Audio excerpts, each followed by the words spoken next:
Hello दोस्तों, स्वागत है आपका आपके यूट्यूब चैनल आईटी और सॉफ्ट स्किल में। दोस्तों आज बात करेंगे हम बीकानेर राजवंश के बारे में।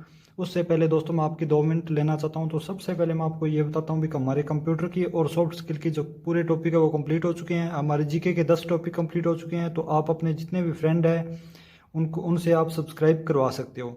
दूसरा, आप लाइक और कमेंट करना चाहो तो कर सकते हो, कोई ज़रूरी नहीं है। हमारा जो वीडियो बनाने का जो मेन जो उद्देश्य है वो ये है भी, जो मेरे पास 2-3 प्रकार के नोट्स हैं उनका जो मिक्स करके जो टॉप मतलब मैटर बनता है वो आप तक पहुंचाना। अगर आपको अच्छा लगे तो आप दूसरे फ्रेंड से भी सब्सक्राइब करवा सकते हो। तो दोस्तों बात करते हैं हम बीकानेर राजवंश के बारे में। उससे पहले जो इंपॉर्टेंट क्वेश्चन है उनके बारे में बात कर लेते हैं।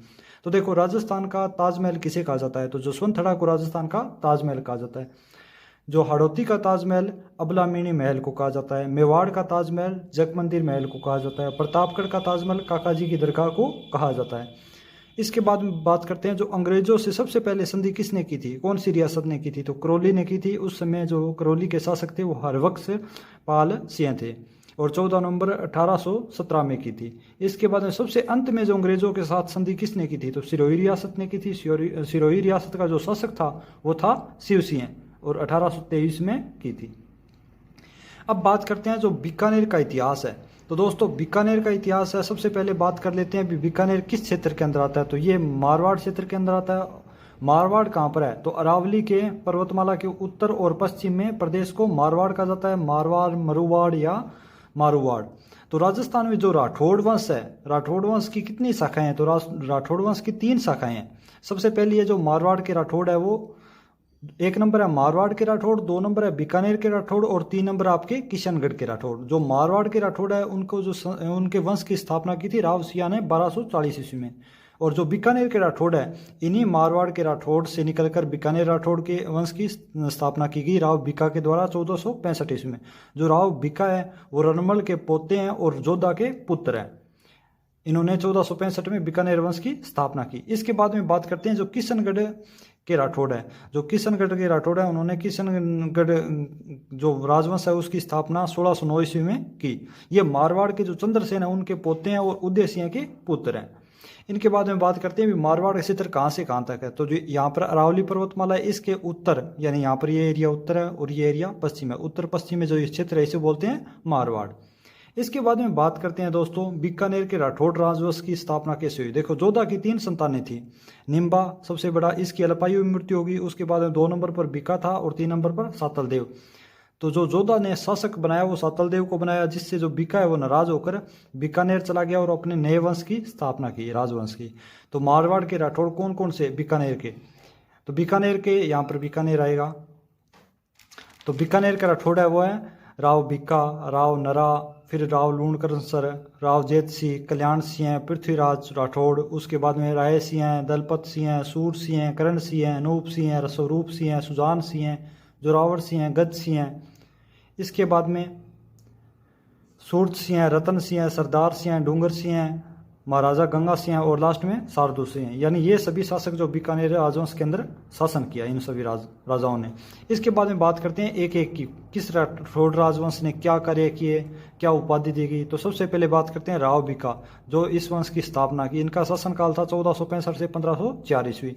राजधानी इन्होंने कोडमदेसर बीकानेर को बनाया और कोडमदेसर तालाब का निर्माण है वो बीका की दादी ने करवाया। जो रणमल की जो वाइफ थी उन्होंने इस कोडमदेसर तालाब का निर्माण करवाया। माता का नाम नौरंगदे सांखला था जो राजपुतानी थी और इसे रूठा राजकुमार कहते हैं। यानी जो जोधा से रूठ कर बीकानेर में आ गया था और नए राजवंश की स्थापना की थी, इसलिए इसे रूठा राजकुमार कहते हैं।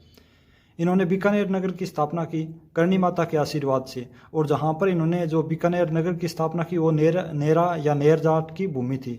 स्थापना 12 अप्रैल 1488 को की, तब आखा तीज थी। इसके बाद में जो बीकानेर दिवस है वो प्रतिवर्ष आखा तीज को बनाया जाता है। इनकी कुल देवी है, देखो एक तो कुल देवी है और दूसरा है इष्ट देवी। इनकी कुल देवी है वो है नागणेची माता, नगाड़ा बाड़मेर के अंदर है। और इष्ट देवी है वो है करणी माता, जिसे करणी माता को रिधिबाई भी बोलते हैं, वो बीकानेर के अंदर है। करणी माता की क्वेश्चन ये भी कई बार आया, भी करणी माता की कुल देवी कौन सी है? तो तेमड़े भवानी जो है वो करणी माता की कुल देवी है। करणी माता के मंदिर की जो नींव रखी है वो राव बीका ने रखी थी। और इनका जो राव बीका का जो विवाह है वो पुंगल बीकानेर की राजकुमारी से हुआ था। इसके बाद में नेक्स्ट बात करते हैं लूणकरण सिंह की। तो लूणकरण सिंह का शासनकाल है 1505 से 1526 ईस्वी तक। ये बिठू सुजा लेखक हैं, उन्होंने इनको कलयुग का करण कहा है दानवीर होने के कारण। और इन्होंने किस चीज़ का निर्माण करवाया? लूणकरण झील का निर्माण करवाया। और खानवा युद्ध के अंदर इन्होंने सांगा का साथ दिया था। इसके बाद में नेक्स्ट जो शासक है वो है राव जेतसी। राव जेतसी का शासनकाल है 1526 से 1541 ईस्वी। 1532 ईस्वी में जो हुमायूं है उसका छोटा भाई कामरान है, उसने बटनेर पर अधिकार कर लिया था, जिसे कुछ समय बाद राव जेतसी ने वापस हासिल कर लिया था। तो उसके लिए राती घाटी का युद्ध हुआ था जो कामरान और राव जेतसी के मध्य हुआ, जिसमें इन्होंने कामरान को पराजित कर दिया था।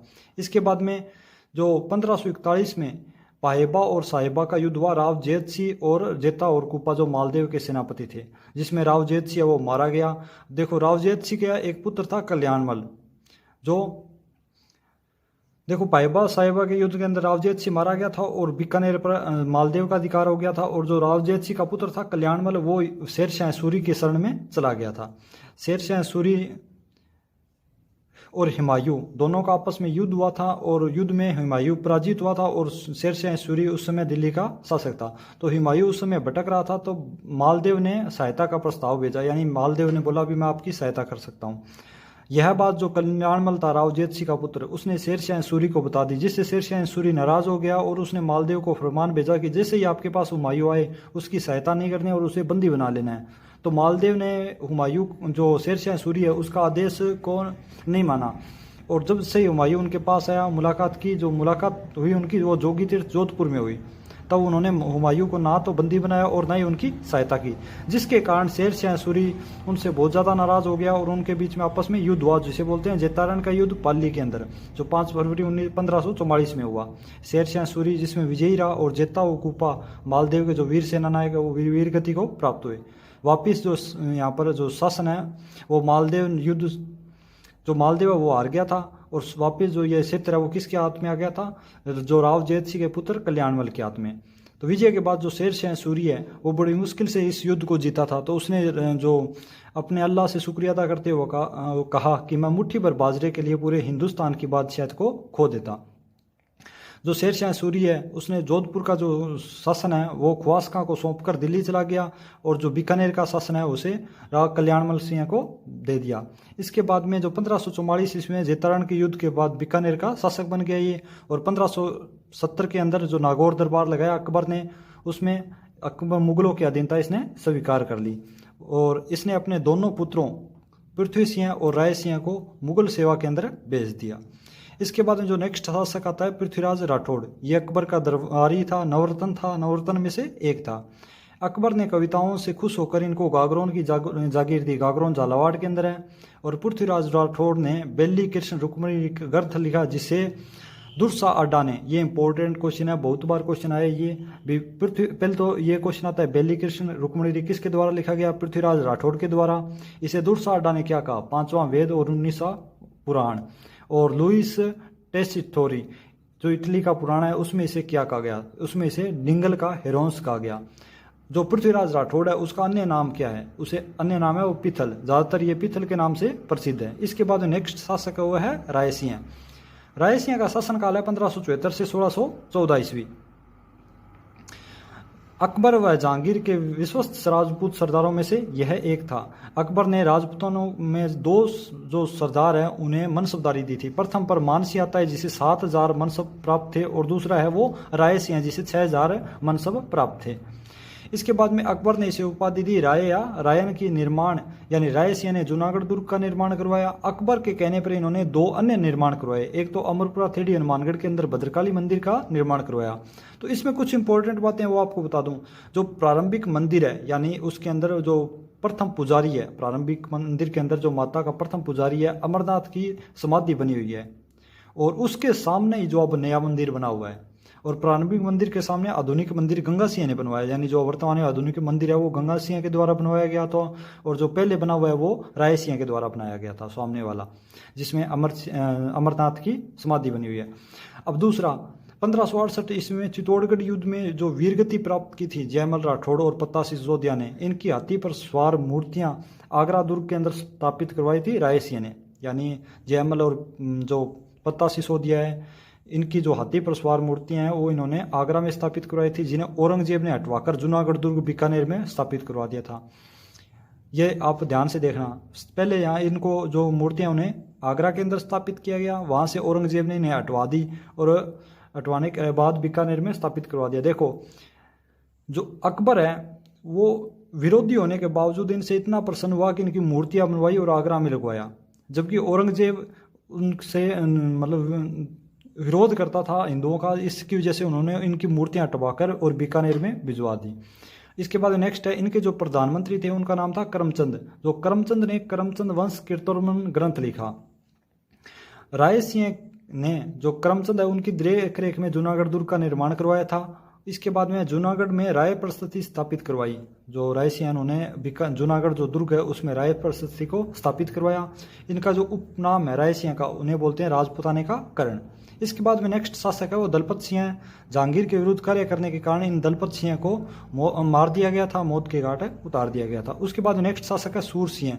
जहांगीर व शाहजहां की सेवा की थी इन्होंने। इनके बाद नेक्स्ट शासक है करण सिंह।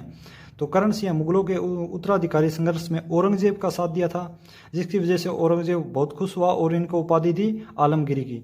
इनके अन्य नाम है जांगलधर के बादशाह, जांगलधर बादशाह। देशनोक में करणी माता मंदिर का निर्माण पूरा करवाया करण सिंह ने। इसके बाद में नेक्स्ट है जो करण सिंह हैं उनके बीच में और नागौर के अमर सिंह के बीच में मतीरे की राड 1644 ईस्वी में हुई, जिसमें जो नागौर का अमर सिंह वो विजयी रहा था।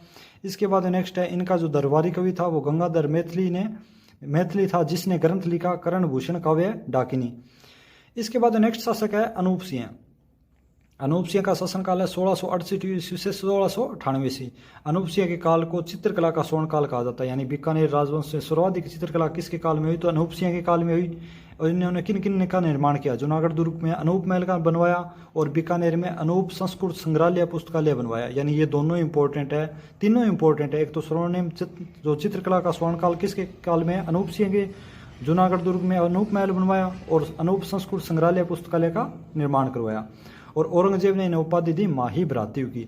इनका जो दरबारी कवि है वो था आनंदराव और उन्होंने लिखी उन्होंने गीता का जो हिंदी अनुवाद किया। इनका दरबारी कवि था वो आनंदराम था, जिसने गीता का हिंदी अनुवाद किया। इसके बाद में अनूप सिंह ने कौन कौन से ग्रंथ लिखे, तो अनूप सिंह ने अनूप विवेक, अनूप रत्नाकर, काम प्रबोध, श्राद्ध प्रयोग और चिंतामणि। इसके बाद में चार शासक आए, स्वरूप सिंह, सुजान सिंह, जोरावर सिंह और गद सिंह।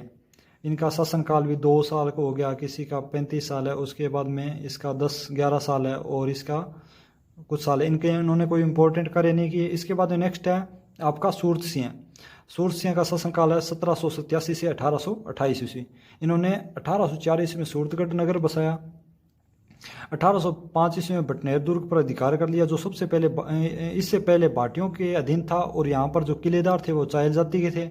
बटनेर विजय के दिन मंगलवार था और ये हनुमान जी के भक्त थे, इसीलिए सूरत सिंह ने इस दुर्ग के नाम पर यहाँ का नाम रखा हनुमानगढ़। इसके बाद में 1818 में अंग्रेजों के साथ सहायक संधि भी जो सूरत सिंह ने की 1818 में। रतन सिंह नेक्स्ट शासक। रतन सिंह निर्माण बीकानेर में एक मंदिर बनवाया और 1836 ईस्वी में बोध गया बिहार में इन्होंने एक सम्मेलन बुलाया, जिसमें इन्होंने राजपूतों को कन्यावध न करने का संकल्प दिलाया। इसके बाद में नेक्स्ट है आपका सरदार सिंह, जिनका शासनकाल है 1851 से 1872 ईस्वी। 1857 की क्रांति के समय जो बीकानेर के शासक थे वो थे सरदार सिंह। 1857 के विद्रोह को दबाने के लिए इन्होंने अपनी सेना राजस्थान से बाहर भेजी, भारत से नहीं राजस्थान से, हासी हिसार तक, जिसके बदले इन्होंने अंग्रेजों ने प्रसन्न होकर टिब्बी परगने के 41 गांव दिए जो पहले हिसार के अंदर थे। और इन्होंने किस चीज़ की स्थापना की, सरदार शहर नगर की स्थापना की। इसके बाद में नेक्स्ट आपका डूंगर सिंह, जिनका शासनकाल है 1822 से 1885 ईस्वी। डूंगर सिंह अंग्रेजों की सहायता हेतु देश से बाहर पहली बार 800 ऊंटों की सेना अफगानिस्तान भेजी, जिसके द्वारा पिंडारियों के दमन हेतु भेजा गया। तो डूंगर सिंह ने तो देश के बाहर भेजी, जबकि जो हमारा सरदार सिंह उन्होंने देश के अंदर राजस्थान से बाहर भेजी, दोनों कंफ्यूज मत होना, इन सरदार सिंह ने तो राजस्थान से बाहर भेजी जबकि डूंगर सिंह ने देश से बाहर भेजी। इसी के काल में पापड़ व भुजिया उद्योग स्थापित किए गए। इसके बाद में नेक्स्ट है महाराजा गंगा सिंह, इनका शासनकाल है 1887 से 1943 ईस्वी। इसके काल में छपनिया काल पड़ा और इसे आधुनिक जो मंदिर है उनका निर्माता बोलते हैं। राजस्थान का भागीरथ बोलते हैं क्योंकि यही गंगा नहर लेकर यहाँ तक राजस्थान में आए थे। ये जो गंगा नहर है वो फिरोजपुर के हुसैनीवाला हेड से लाई गई थी। इसकी कुल लंबाई 129 किलोमीटर जबकि राजस्थान में इसकी लंबाई 17 किलोमीटर है। निर्माण बीकानेर में Ganga golden jubilee cinema hall का निर्माण करवाया। 1901 में चीन के युद्ध में गए थे। इसके अलावा जो गंगा रेसाला इनकी ऊँटों की सेना का नाम था। इसके बाद में नेक्स्ट है जो प्रथम विश्व युद्ध 1914 से 1918 में हुआ था, उसमें इन्होंने जो गंगा सिंह उन्होंने भाग लिया था, अंग्रेजों की सहायता की थी। वर्साय संधि में भी भाग लिया था जो 1919 में हुई थी। सर्वाधिक लंबा शासनकाल इन्हीं का है 56 वर्ष का, और लंदन के तीनों गोलमेज सम्मेलनों में भाग लिया था इन्होंने। इसके बाद में जो लास्ट शासन है वो है शार्दुल सिंह, इनका शासनकाल है 1943 से 1947 ईस्वी। एकीकरण के जो समय है इन्होंने बीकानेर का शासक थे एकीकरण के समय ये, और शार्दुल स्पोर्ट्स स्कूल का इन्होंने निर्माण करवाया। बीकानेर को खेल में बढ़ावा देने के लिए, खेल जगत में बढ़ावा देने के लिए इन्होंने शार्दुल स्पोर्ट्स स्कूल खोला। और एकीकरण के विल्य पत्र पर सबसे पहले जो हस्ताक्षर किए गए थे वो शार्दुल सिंह के द्वारा किए गए थे। तो दोस्तों ये था आपका बीकानेर राजवंश। धन्यवाद।